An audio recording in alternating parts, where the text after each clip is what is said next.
अस्सलाम वालेकुम स्टूडेंट्स। आज जो है हम एक्टिविटीज़ को देखने लगे हैं। अपनी एक्टिविटीज़ 1.7 और 1.8 में कुछ क्वेश्चंस थे हमारे पास। आज जो है हम उनको जो है आपस में देखेंगे कि वो किस तरह से आपने की हैं। आपने अपने पास सॉल्व की नहीं है, आप उनको एक दफ़ा देख लें कि वो ठीक है या नहीं है। सबसे पहले बेटा आपके पास आ रहा था वॉल्यूम ऑफ सिलेंडर। सिलेंडर का वॉल्यूम फाइंड करना था। उसका जो फॉर्मूला होता है वो आपके पास होता है 4/3 multiply by pi r cube. अब यहाँ पे ये इसका फॉर्मूला था। जब आपको फॉर्मूला पता होगा तो आपके लिए इसको काम करना आसान हो जाता है। ठीक है, सबसे पहले बेटा स्टेप 1 में हम सेम एज इट इज क्या करेंगे, अपना स्टार्ट करेंगे। स्टेप 2 में हम क्या करेंगे, इनपुट लेंगे। इनपुट में हमें क्या चाहिए, सिर्फ रेडियस चाहिए, क्योंकि पाई भी एक कांस्टेंट है, 4 और 3 भी क्या है आपके पास कांस्टेंट है। पाई की वैल्यू हमें पता है हमारे पास क्या होती है, 3.14। ठीक है, तो अब हम क्या लेंगे, इसमें रेडियस लेंगे, सिर्फ रेडियस हमें इसमें इनपुट चाहिए। उसके बाद बेटा अब जो है स्टेप 3 में हम क्या करेंगे, सेट कराएंगे, क्योंकि अब हमने प्रोसेसिंग का काम करना है तो सेट करा देंगे हम अपने वॉल्यूम को। देखें 4/3 मल्टीप्लाई 3.14 पाई की वैल्यू, और उसके बाद रेडियस को 3 टाइम्स हम लिख देंगे। जब हमने वॉल्यूम फाइंड किया था तो हमने देखा था कि हमने साइड या एच को भी 3 टाइम्स ऐसे ही लिखा था, हम क्यूब नहीं लिख सकते थे। ठीक है, इसके बाद बेटा अब हमने स्टेप 4 में क्या करना है, प्रिंट करा देना, यानी आउटपुट में अपना वॉल्यूम, और यहाँ पे हमारा जो एल्गोरिदम है वो एंड हो जाएगा। ठीक है, ये इस तरह से आपके पास होना था। अब आपको समझ आई कि ये इस तरह से लिखा जाना था। नेक्स्ट जो है वो हमने वॉल्यूम फाइंड करना है स्फेयर का। स्फेयर का वॉल्यूम फाइंड करने के लिए हमारे पास जो फॉर्मूला होता है वो बेटा होता है पाई आर स्क्वायर एज। ठीक है, अब पाई की वैल्यू इसमें हमें पता है, आर हमारा रेडियस है और एज क्या हमारे पास हाइट है। तो इनपुट में अब 2 वेरिएबल्स जाएंगे which is r and h. अब इसको भी स्टार्ट करते हैं बेटा। सबसे पहले स्टेप 1 में हमने क्या किया, स्टार्ट किया।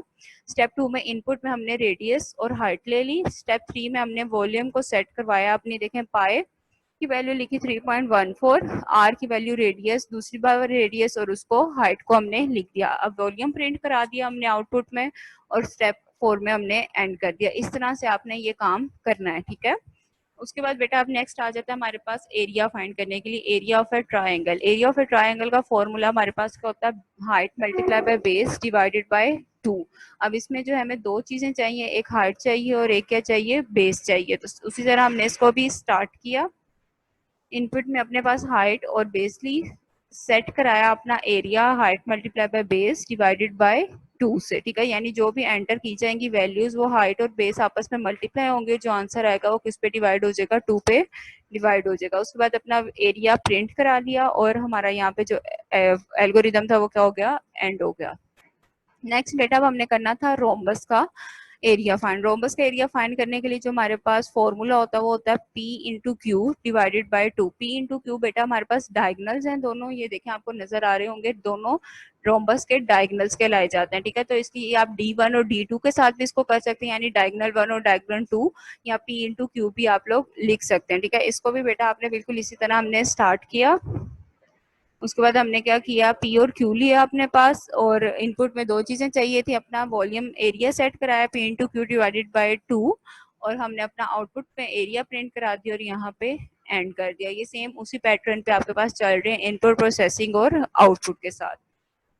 इसके बाद एरिया ऑफ ट्रापीजियम हमने लेना था। एरिया ऑफ ट्रापीजियम फाइंड करने के लिए जो फॉर्मूला होता है वो आपके पास ये होता है a plus b divided by 2h, या आप उसको इस तरह से भी लिख सकते हैं 1/2h a plus b. A b जो है ये भी आपके पास डायगनल होते हैं, ए बी एच जो है आपके पास क्या है, हाइट होती है। ये आपके पास देखें ये इसकी हाइट है, ये a और b दोनों आपके पास इसकी बेस होंगी। ठीक है, इसमें आप ये इस तरह से लिख सकते हैं। अब हम इसको स्टार्ट करेंगे।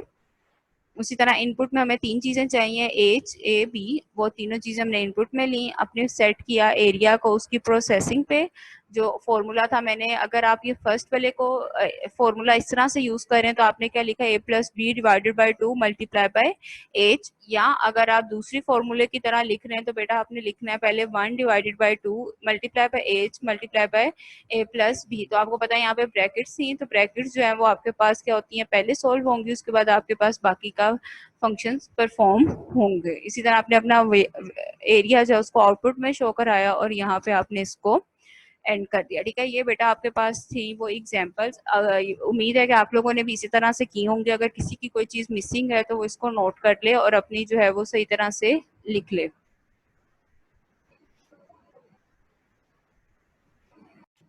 Okay student, page number 19 open कर लें अपने बुक का। अब जो है हम कंडीशंस के साथ जो है वो फ्लो एल्गोरिदम पढ़ने लगे हैं, ठीक है। हमने देखा था कि यहाँ पे जो है एल्गोरिदम में हम जो है वो इफ और एल्स की स्टेटमेंट यूज करते हैं, तो हमारे पास जो है वो कंडीशंस जो है हम उसकी तरह शो कराते हैं। जबकि जो अपने फ्लो चार्ट बनाए थे उसमें हम क्या करते थे, हम डायमंड सिंबल्स को यूज कर रहे होते थे, ठीक है। अब हम क्या यूज करेंगे यहाँ पे, इफ और एल्स को। अब यहाँ पे आपने क्या फाइंड करना है, नंबर फाइंड करना है, लार्जर नंबर फाइंड करना है आपने 3 गिवन नंबर्स में से। अगर आप इसको आप फ्लो चार्ट याद हो तो आपको पता है कि हमने 3 नंबर्स लिए थे, और जो हमारा फर्स्ट नंबर था हमने उसको किसके इक्वल रखवा दिया था, लार्ज के। और मैंने आपको कहा था ये ट्रिक है कि आपने जब भी 3 नंबर्स फाइंड करने होंगे या 2 नंबर में से लार्जर फाइंड करना होगा, फर्स्ट को हमेशा किसके इक्वल रखवा दो, लार्ज एक वेरिएबल हो उसके इक्वल रखवा दो, ठीक है। इसमें भी बेटा सेम हमने स्टार्टिंग करनी है, इनपुट नंबर्स लेने हैं n0, n1 और n2, ठीक है। ये तीनों नंबर्स आ गए हमारे पास। मैंने आपको कहा था आप यहाँ पे a b c x y z कोई भी ले सकते हैं वेरिएबल्स सब। फिर क्या करना था, हमने सेट करा देते थे हम अपने लार्ज को किससे, फर्स्ट नंबर के ऊपर हमने फर्स्ट पे करवा दिया। अब कंडीशन हमने पहली क्या लगाई हुई थी वहां पे कि अगर n1 जो है वो हमारा ग्रेटर है लार्ज से तो हमें n1 प्रिंट करा दो। तो सेट हमने वही कर दिया, लार्ज टू n1। और सेकंड कंडीशन में हमने लिखा था कि इफ n2 ग्रेटर है हमारा लार्ज से तो सेट करा दो n2 को, और आउटपुट में लार्ज आ जाएगा और यहाँ पे एंड हो जाएगी। सेम ही उसी फ्लो चार्ट के साथ ही उसको ही हमने एक सिंपल इंग्लिश में कन्वर्ट कर दिया। उसमें फर्स्ट वैल्यू को हमने लार्ज के इक्वल करवा दिया था, सेकंड कंडीशन को हमने लार्ज से कंपेयर किया था, और हमने कहा था अगर तो ये ट्रू होती है तो इसको n1 प्रिंट करा दो, और अगर ट्रू नहीं होती थी तो हम उसको n2 पे वापस ले आते थे। तो सेकंड कंडीशन पे, सेकंड कंडीशन थी हमारे पास ये n2 ग्रेटर है लार्ज से, और इसको हम सेट करा देते थे लार्ज पे, और वो उसको हम प्रिंट करा देते थे। और अगर वो कंडीशन नो हो रही थी तो आउटपुट को एंड करा रहे थे हम अपनी। तो सेम ही उसी पे ही आपका बेस कर रहा है। उसके नीचे उन्होंने इसी की वो आपको डिस्क्रिप्शन दी हुई है, इसको आप एक दफा पढ़ लीजिएगा अगर आप लोगों को समझने की जरिए से होंगे। पेज नंबर 20 ओपन कर लें जल्दी से। आज हम 6th एल्गोरिथम को डिस्कस करने लगे, जिसमें हमने क्या करने थे, ग्रेड असाइन करने थे ऑन अचीव मार्क्स या ऑब्टेन मार्क्स के ऊपर, ठीक है। इसमें से हमने परसेंटेज निकालनी थी। इसका जो है हमने फ्लो चार्ट किया था तो हमने देखा था कि हमने कंडीशन लगाई थी कि अगर मार्क्स 80 से, परसेंटेज 80 से ग्रेटर है तो ए प्लस ग्रेड दे दो, 70 से ग्रेटर है तो ए दे दो, 60 से ग्रेटर है तो बी दे दो, और इसी तरह आपको सो ऑन चलना था। और हमने कहा था जब 33 बिलो आ जाएगी तो जो आपने देना है इसको ग्रेड एफ जो है आप इसको वो असाइन कर दो, ठीक है। यही चीज़ है इसमें भी आज हम काम करेंगे। अब हमने इसमें क्या लगनी, कंडीशन लगनी है। तो कंडीशन के लिए हमने देखा था कि इफ एल्स या एल्स इफ की कंडीशन, इफ एल्स की कंडीशन हम यूज़ करते हैं कि इफ अगर ऐसा हो तो ऐसा कर दो, अगर ऐसे हो तो ऐसे कर दो, और अगर ऐसा नहीं है तो फिर इसको इस तरह से हम क्या कर रहे थे यस और नो। इफ हम कंडीशन लगाएंगे कि अगर तो ये सही है बात तो यस के लिए लगेगी, और एल्स लगती है नो की तरह दूसरी तरफ पे आने के लिए, ठीक है। सबसे पहले बेटा इसको हम इसी तरह स्टार्ट करेंगे। हमने अपना एल्गोरिदम स्टार्ट किया जिस तरह हम स्टार्ट करते हैं। उसके बाद हमने क्या लेना होता है, इनपुट लेनी होती है। इनपुट लेंगे हम अपने ऑब्टेन मार्क्स और टोटल मार्क्स, यानी दोनों चीज़ें जिस तरह हम पहले लेते थे कि ऑब्टेन मार्क्स और टोटल मार्क्स बता दो। अब प्रोसेसिंग होनी है तो प्रोसेसिंग के लिए जो है हमारे पास सेट यूज़ होता है। सेट में हम क्या लगाएंगे, अपनी परसेंटेज, यहाँ पे आप खाली पी भी लिख सकते हैं या परसेंटेज लिख सकते हैं। परसेंटेज लगाई, परसेंटेज के बाद हमने कहा कि परसेंटेज जो है वो कर दो set percentage to obtain marks divided by total marks multiply by 100। यही फॉर्मूला था, इसमें हम वो फॉर्मूला ऐड करेंगे। यहाँ पे बेशक ये वाला निशान लगा लें या डिवीजन का जो साइन होता है आपके पास वो यूज़ कर लें। उसको मल्टीप्लाई बाय 100 किया, ये क्या होता है हमारे पास परसेंटेज का फॉर्मूला होता है। अब स्टेप 4 में हमारे पास क्या लगनी है, कंडीशन लगनी थी। कंडीशन लगानी है। अब हमने कंडीशन क्या कह रही है अब हमें कि अगर तो परसेंटेज जो है वो ग्रेटर है हमारी 80 से तो सेट कर दो ये ग्रेड को ए प्लस के। क्या कह रही है कि अगर तो परसेंटेज जो है वो क्या है हमारी ग्रेटर है 80 से तो उसको सेट कर दो किसके ऊपर, ग्रेड को ए प्लस पे, यानी ये कंडीशन यस होगी। अब अगर एल्स, एल्स अगर कंडीशन नहीं ट्रू होती, अब बेटा ये जो इफ एल्स की सारी कंडीशन है वो एक ही स्टेप में लगेंगी, यानी वो सारी कंडीशन आपके पास स्टेप 4 में लगेंगी। तो एल्स लगाइए आपने, एल्स खाली आएगी। फिर नेक्स्ट कंडीशन लगेगी इफ, फिर एल्स के बाद क्या आ जाएगी वो इधर के, क्या अगर कंडीशन जो आपकी परसेंटेज है ग्रेटर है 70 से तो सेट कर दो ग्रेड को ए पे। फिर एल्स, फिर आपने बताना है कि अगर परसेंटेज जो ग्रेटर है अगर आपकी 60 से तो उसको ग्रेड बी असाइन कर दो। अगर फिर एल्स आएगा, फिर इफ लगेगी कि अगर परसेंटेज जो है वो ग्रेटर है 50 से तो उसको क्या कर दो, ग्रेड सी असाइन कर दो। और अगर परसेंटेज है 40 से ग्रेटर तो उसको डी असाइन कर दो, उसके बाद एल्स आ गया। अगर वो कह रहे हैं कि वो ग्रेटर है 33 से तो ई असाइन कर दो, एल्स नहीं तो क्या कर दो, ग्रेड को एफ असाइन कर दो, सेट ग्रेड टू एफ। तो यही हमने फ्लो चार्ट में भी पढ़ा था कि अगर कंडीशन येस होती थी तो वो ए प्लस उसको कर देता था, और अगर फॉल्स होती थी तो नेक्स्ट कंडीशन पे वो शिफ्ट कर देता था। उसके बाद हम क्या करा रहे थे, अपना ग्रेड शो करा रहे थे और अपनी आउटपुट को क्या कर देते थे, हम एंड कर देते। तो आउटपुट में हमने ग्रेड प्रिंट कराया और हमारा एल्गोरिदम एंड हो गया। तो सेम ये इसी तरह इफ एल्स की कंडीशंस पे काम करेंगे कि इफ अगर कंडीशन ये है तो सेट करा दो ट्रू वाली वैल्यू, एल्स नहीं तो नेक्स्ट कंडीशन पे शिफ्ट कर दो। हमारे पास ये था बेटा इसका आपके पास एल्गोरिदम फ्लो चार्ट हम पीछे देखा है, वो भी सेम ही वर्किंग थी हमारे पास। तो इसमें अब जब भी परसेंटेज जो भी यहाँ से निकलेगी obtained marks divided by total marks multiply by 100 करके, तो अगर तो वो 80 से बड़ी होगी तो उसको ये साइन हो जाएगा, यहाँ से इससे ग्रेटर होगी तो उसको ये वाले ग्रेड्स इसके कॉरेस्पॉन्डिंगली ग्रेड्स असाइन हो जाएंगे। इसके बाद आप नेक्स्ट आपके पास एल्गोरिदम आ रहा है कि आपने इंटरेस्ट फाउंड करना है एक अमाउंट पे। तो आपको याद होना चाहिए इसका फॉर्मूला क्या आपके पास के प्लेन इंटरेस्ट क्या होता था, amount multiply by rate divided by 100 और मल्टीप्लाई बाय ईयर। तो ये आपके पास प्लेन इंटरेस्ट कैलकुलेट करने का फॉर्मूला होता था, और इसके लिए इनपुट में आपको अमाउंट रेट और ईयर जो है वो क्या चाहिए होती थी, इनपुट चाहिए होती। सेम बेटा इसको स्टार्ट किया, इनपुट ली, नंबर यहाँ लिखने की ज़रूरत नहीं है, नंबर काट दें। इनपुट में आपने लिखा अमाउंट रेट और ईयर। इसके बाद आपने प्लेन प्रोसेसिंग आपके पास थी तो आपने सेट किया अपना प्लेन इंटरेस्ट टू इस फॉर्मूला के इक्वल, और ये आपने लिख दिया।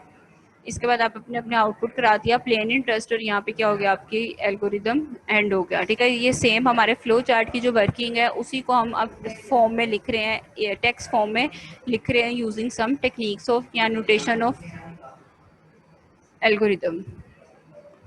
नेक्स्ट जो है बेटा वो आपके पास है कि आपने सेल्सियस को कन्वर्ट करना है फ़ारेनहाइट में और वाइस वर्सा, यानी एक दफ़ा आपने सेल्सियस को फ़ारेनहाइट में कन्वर्ट करना है और फ़ारेनहाइट को किस में कन्वर्ट करना है, सेल्सियस में। ये इन्होंने दो एल्गोरिथम्स आपको इकट्ठे दे दिए हैं, जबकि आपने जो फ्लो चार्ट पढ़ा था उसमें सिर्फ आपने सेल्सियस को फ़ारेनहाइट में कन्वर्ट किया था। और आपने देखा था कि फ़ारेनहाइट में कन्वर्ट करने के लिए सेल्सियस का फॉर्मूला क्या होता है कि आप सेल्सियस को मल्टीप्लाई करते हो 9 से, डिवाइड करते हो 5 से और उसमें ऐड कर देते हो 32।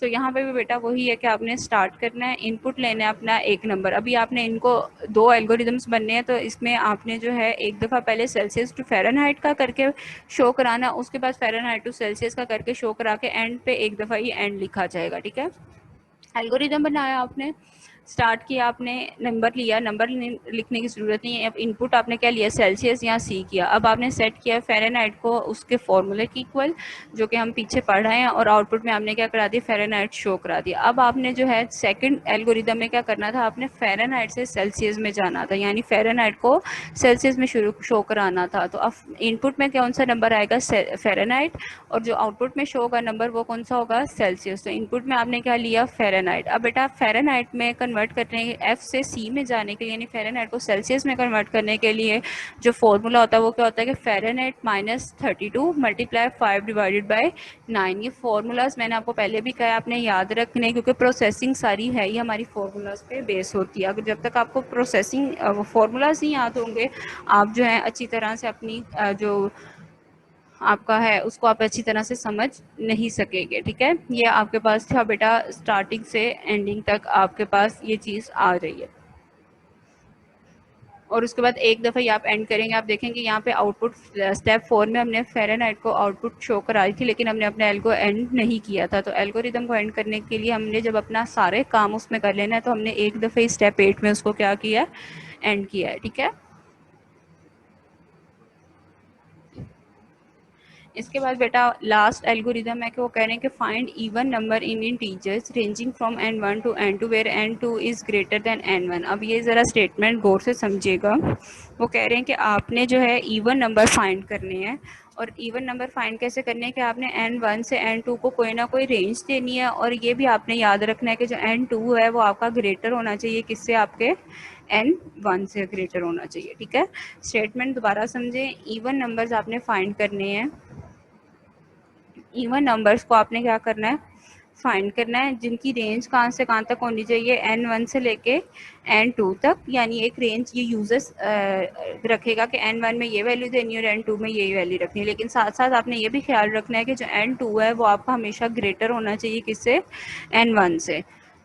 आइए इसको देखते हैं हम। आपने स्टार्ट किया अपना एल्गोरिदम, आपने लिखा स्टार्ट करने के बाद आपने लिए दो नंबर इनपुट यानी n1 और n2, जिनमें आप अपने क्या बताएंगे, रेंज बताएंगे कि n1 में क्या रेंज आएगी और n2 में आपके पास क्या रेंज आएगी। n1 n2 आपने लिख दिया। अब सेकंड कंडीशन आपके पास क्या थी कि n2 जो है वो क्या होना चाहिए, आपका ग्रेटर होना चाहिए n1 से। अब आपने लगाई कंडीशन, इफ कंडीशन लगाई। इफ के अंदर आपने लिखा कि अगर n1 जो है वो ग्रेटर और इक्वल है n2 से, तो ये इफ के अंदर एक इफ है, ये नेस्टेड इफ अब आपके पास लग रही है, ठीक है। एक इफ स्टेटमेंट के अंदर एक और इफ स्टेटमेंट लगाई जा रही है। अब इनपुट लिया, इफ कंडीशन लगाई कि अगर तो वो नंबर n1 जो है वो लेस देन और इक्वल है आपके पास n2 से। तो आपको पता है, मैंने आपको पहले दिन ही कहा था कि जब भी आपने काम करना है इवन या ओड नंबर्स में, तो हमेशा हमारे पास मोड यूज होगा। और मैंने आपको बताया था कि जब हम 2 से डिवाइड करेंगे तो आंसर जिनका जीरो आएगा, रिमाइंडर जीरो बचेगा, वो हमारे पास क्या होते हैं, इवन नंबर्स होते हैं। और जिनका रिमाइंडर हमारे पास 1 बचता है, वो कौन से नंबर होते हैं, हमारे पास ओड नंबर्स होते हैं। इफ की कंडीशन लगाई आपने n1 less than equal to n2, यहाँ पे एक कंडीशन, अगर तो ये कंडीशन ट्रू होती है तो नेक्स्ट इफ पे जंप कर दो। नेक्स्ट इफ क्या कह रहा है कि इफ n1 मोड 2 इक्वल 0, यानी अगर n1 में जो वैल्यू है उसका मोड लिया जाए 2 से, यानी उसको 2 पे डिवाइड किया जाए और आंसर क्या है आपके पास 0 है, तो आउटपुट में हमें n1 शो करा दो कि n1 क्या है आपके पास इवन नंबर है। उसके बाद वो कह रहे हैं कि सेट कर दो n1 टू n1 प्लस 1, यानी अब n1 में एक इंक्रीमेंट कर दो। जो पीछे हम रिपीटिंग स्टेप में ये काम करके आए थे कि अब क्या करना है, उसको इंक्रीज कर दो, एक नंबर को उसको इंक्रीज कर दो। Go to step 3। अब हमने गो टू एक स्टेटमेंट पढ़ी थी कि हमने कहा था कि इसमें क्या होता है कि हम दोबारा से उस जगह पे जंप कर जाते हैं या उस स्टेटमेंट पे जंप कर जाते हैं। अब यहाँ पे इन्होंने लगाई भी है गो टू, ये इकट्ठा लिखा जाएगा बेटा, यहाँ पे इन्होंने स्पेस दी हुई है गो टू स्टेटमेंट, और आगे लाइन नंबर उन्होंने कौन सा दे दिया, स्टेप नंबर 3। अब वो जब यहाँ पे आएगी कंडीशन ट्रू है, यहाँ पे इंक्रीमेंट हुआ, अब वो दोबारा जो है यहाँ पे इसके पास जंप कर जाएगी स्टेप 3 पे। यहाँ पे फिर वैल्यू डलेगी अनटिल अनलेस n1 की वैल्यू जब तक बड़ी नहीं हो जाती, वो ये एल्गोरिदम एंड नहीं करेगा। जब तक n1 की वैल्यू लेस देन और इक्वल आती रहेगी n2 के, तब तक जो है आपके पास वो ये वाला, ये जो स्टेप 3 से लेके स्टेप 6 तक ये एल्गोरिदम चलता जाएगा, ठीक है। यानी वो यहाँ पे आएगा, कंडीशन ट्रू हुई, नेक्स्ट पे जाएगा, जो n1 की वैल्यू उसका मोड लेगा 2 से, अगर तो इक्वल है वो आपके पास 0 के, अगर तो इक्वल है तो आउटपुट करा देगा यानी शो करा देगा n1, और अगर नहीं है तो इधर स्टेप 3 पे आ जाएगा और दोबारा ऊपर चला जाएगा, यहाँ एल्गोरिदम आपका एंड हो जाएगा। तो ये थी बेटा आपके पास एक एल्गोरिदम, ये थोड़ा सा आपको ज़रा समझने वाला एल्गोरिदम है। बाकी जो थे वो इजी से थे, आप पीछे पढ़ के भी आए। ये रिपीटिंग स्टेप वाला एल्गोरिदम है, जिसमें आपने इवन और ओड में से रिपीटिंग स्टेप फाइंड करने थे, उसी से रिलेटेड एल्गोरिदम है।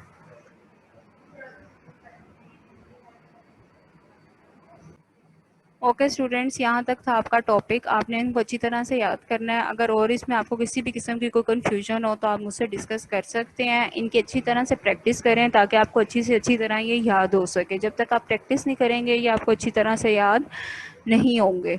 इनको अच्छी तरह से याद करें, कुछ पूछना हो तो आप मुझसे पूछ सकते हैं, और कल इंशाल्लाह हम नेक्स्ट अपने आप डिस्कस करेंगे। ओके बेटा, अल्लाह हाफिज़।